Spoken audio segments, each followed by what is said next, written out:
এসো মা এসো, এই নাও তোমার প্রসাদ। তুমি মন্দিরে?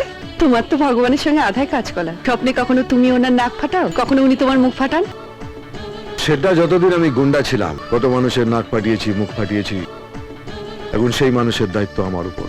তাই ভগবানকে বলতে এসেছি, এই 7টা দিন পুরোনো ঝগড়া টগড়া ভুলে তুমি আমার পাশে থাকো। আমি একটা অনেক বড় কাজ করতে চলেছি, তোমার সাহায্যের দরকার।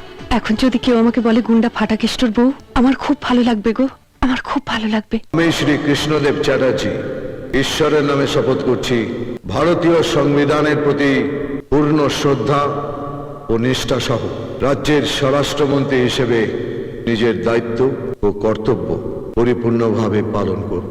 আমি আমার মন্ত্রিসভায় সেই সারথীটিকে চাই, কৃষ্ণ সারথী, যে সবাইকে পথ দেখাবে।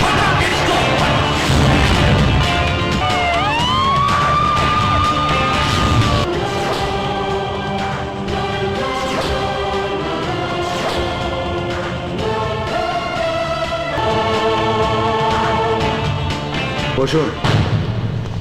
এরপরে হয়তো 7 দিনে 7 মিনিটও বসার সুযোগ পাবেন না। স্যার, ইনি কারো নাম, বাপের নাম, ঠিকুজি কুষ্টি পড়ে দেখার সময় আমার কাছে নেই। যা বলছি কান পেতে শুনুন। 17 বছর ধরে স্বরাষ্ট্র দপ্তরে যতগুলো ফাইল জমা আছে, 1 ঘন্টার মধ্যে সেগুলো খুলতে হবে।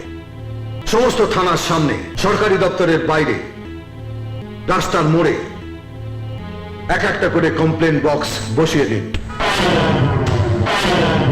যার যা অভিযোগ আছে সেই বক্সে ফেলতে বলুন। আর 10 মিনিটের মধ্যে এই অভিযোগের জবাব দিতে হবে। যদি একটা অভিযোগ পড়ে থাকে, তাহলে শো কজ নয়, সাসপেনশন নয়, একটাকে পে দিয়ে বৃন্দাবনের টিকিট হাতে ধরিয়ে দেবো। এ কি মন্ত্রীরা গুন্ডা? গুন্ডা গুন্ডা গুন্ডা ফাটাকেষ্ট, যে 7 দিনের জন্য শুধু পোশাকটা বদলেছে। এতদিন মানুষ মন্ত্রীর দরজায় কড়া নেড়েছে, এখন থেকে মন্ত্রী মানুষের দরজায় কড়া নাড়বে। আর এটাই ফাটাকেষ্টর কোর্ট অর্ডার। আমাদের পরীক্ষাটা অন্তত দিতে দিন। পরীক্ষাটা না দিতে পারলে আমাদের 1 বছর নষ্ট হয়ে যাবে।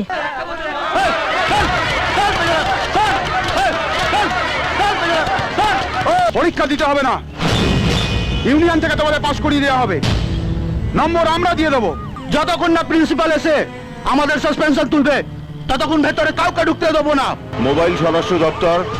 আমি টিভি কলেজ থেকে বলছি। এদের সিনিয়র স্টুডেন্টরা বাইরে ছেলেদের এনে গেট বন্ধ করে রেখেছে। স্টুডেন্টদের পরীক্ষা দিতে দিচ্ছে না।